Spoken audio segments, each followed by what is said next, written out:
आज सबसे बड़ी चार खबरें आ रही है। रविंद्र सिंह भाटी को कोर्ट से मिली बड़ी राहत। अनीता हत्याकांड जोधपुर के अंदर रविंद्र सिंह भाटी ने दिया बड़ा बयान। राजस्थान के अंदर उपचुनाव में नरेश मीणा एसडीएम मामले पर सरकार व सिस्टम का फेलियर, इस पर रविंद्र सिंह भाटी ने भी बड़ा बयान दिया। और खींवसर उपचुनाव के अंदर हार व जीत का डिसाइड फैक्टर राजपूत समाज के वोटर पर ही निर्भर है। हनुमान बेनीवाल है वो कहीं कहीं निगाह है वो राजपूत समाज के वोटर पर गड़ाए हुए देख रहे। अब देखिए, अगर बात की जाए तो आज चार बड़ी खबरें आई है। सबसे पहले रविंद्र सिंह भाटी को लेकर आ रही है। रविंद्र सिंह भाटी का गिरफ्तारी उदयपुर कोर्ट से जो वारंट जारी हुआ था, उस वारंट पर कोर्ट की तरफ से रविंद्र सिंह भाटी को बड़ी राहत मिली है। इसकी जानकारी रविंद्र सिंह भाटी के वकील ने वो दी गई।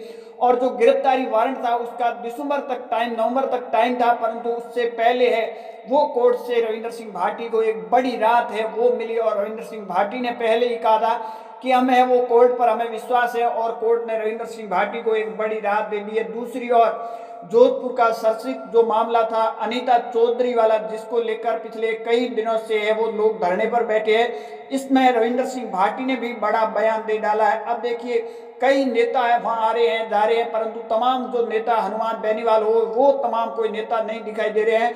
परंतु रविंद्र सिंह भाटी पर जो जातिवाद का आरोप लगाने वाले नेता को भी अब ये देखना चाहिए कि रविंद्र सिंह भाटी ने इस मामले को लेकर सरकार हो या फिर प्रशासन को कहीं कहीं घेरा। और रविंद्र सिंह भाटी ने जोधपुर अनीता चौधरी वाले मामले में एक बड़ा बयान भी जारी किया।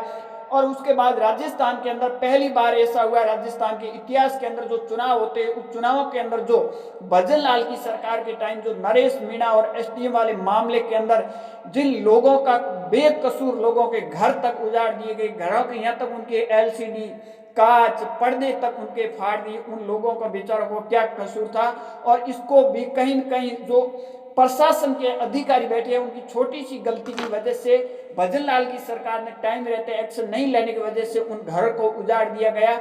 और देखिए, अगर बात की जाए तो वसुंधरा राजे सिंधिया के टाइम अगर आपने देखा होगा, कोई भी कितना भी बड़ा अफसर था परंतु सामने नजर वसुंधरा के सामने नहीं मिला रहे थे।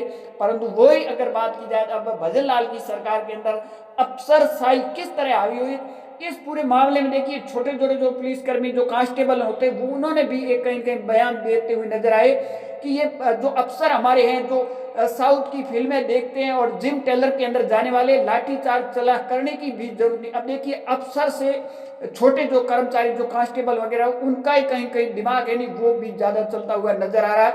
और कि लाठीचार्ज करने की भी जरूरत नहीं थी और इतने घर उजाड़ने की जरूरत नहीं थी, शांत मामला हो जाता अगर ये इतना नहीं करते। परंतु वो कहते हैं नहीं कि जो जितने अब नए नए अफसर आ रहे हैं वो साउथ की फिल्में शायद ज्यादा देखते हैं या फिर बॉडी बनाने के चक्कर में जिमों में बहुत ज्यादा जाते हैं। दूसरी ओर अगर बात की जाए तो सरकार अगर कहीं और जगह से चलेगी तो अफसरशाही हावी होगी। और जो ये राजस्थान के अंदर इस तरह का जो मामला है शायद पहले देखने को मिला है चुनाव के अंदर।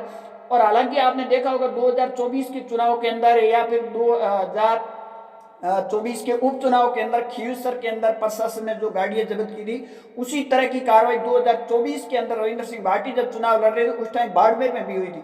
तो ये देखिए, सरकार कहीं से चल रही है तो इससे आप अंदाजा लगा सकते हो कि आपको सरकार या सिस्टम को सही चलाना है। तो उसको आपको अशोक गहलोत ने बयान दिया था कि जयपुर रह के ही सरकार को चलाना होगा, दिल्ली रहकर आप सरकार नहीं चला सकते हो। और ये कहीं ना कहीं अब बड़े जितने भी पुलिस के अफसर हो या फिर अगर कह दीजिए कलेक्टर की एक छोटी सी गलती, उन लोगों की क्या डिमांड थी, कलेक्टर यहाँ आ जाते तो वो मामला इतना बढ़ता नहीं, परंतु कलेक्टर की भी अपनी आड़धर्मिता आप देख लीजिए। कहीं कहीं प्रशासन के ऊपर कड़ा निर्देश सुनना हो या फिर उसको कंट्रोल करने वाले कड़क नहीं हो, जैसे वसुंधरा राजे सिंधिया हो, अशोक गहलोत जैसे अगर सीएम हो तो कहीं कहीं अफसरशाही हावी नहीं होती। परंतु राजस्थान के अंदर आपने देखा होगा। उसके बाद में खींवसर सीट पर बात की जाए तो खींवसर सीट पर हार और जीत डिसाइड है वो राजपूत फैक्टर वोट करेंगे। अब राजपूत समाज के वोटर किस तरफ जाते हैं वो हार जीत फाइनल होगी। आप सबकी इस पर क्या राय है, कमेंट सेक्शन जरूर देना। ज्यादा जानकारी के लिए हमारे यूट्यूब चैनल को जरूर फॉलो कीजिए।